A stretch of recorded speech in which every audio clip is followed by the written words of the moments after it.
Hello everyone, তোমরা সবাই কেমন আছো? আই গেস তোমরা ভালো আছো অ্যান্ড আমিও আলহামদুলিল্লাহ ভালো আছি। আজকে কি বানাতে গেলাম আর কি বানিয়েছি চলো তোমাদের সাথে সেটাই শেয়ার করছি। আমি dairy milk and KitKat chocolate নিয়েছি, আর একটা ওরিও বিস্কিট নিয়েছি, আর একটা ডিম।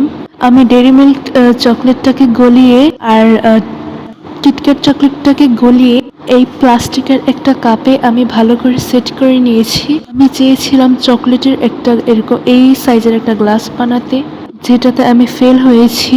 আমি দুইটা চকলেট দিয়ে একটা চকলেট মেল্ট বানিয়েছিলাম। তারপর এটার উপরে আমি কিটক্যাটের পেপারটা দিয়ে ফ্রিজে রেখে দিয়েছিলাম।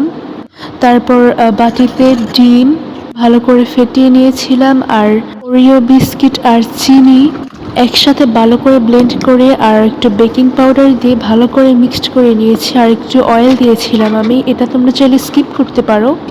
তারপর একটা সুন্দর মোল্ডে আমি এটাকে ঢেলে নিয়েছি। তারপর ভালো করে সেট করে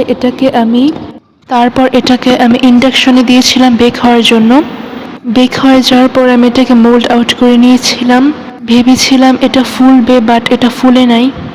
যাই হোক, কিন্তু এটা খেতে টেস্ট অ্যান্ড এটা খুবই সফট হয়েছিল।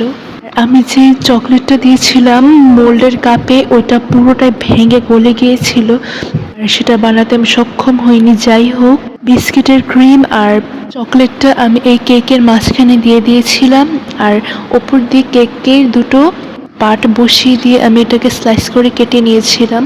এটা খেতে অসাধারণ ছিল, যদিও দেখতে সুন্দর ছিল না। সো আল্লাহ হাফেজ। ভিডিওটা ভালো লাগলে সাবস্ক্রাইব করো।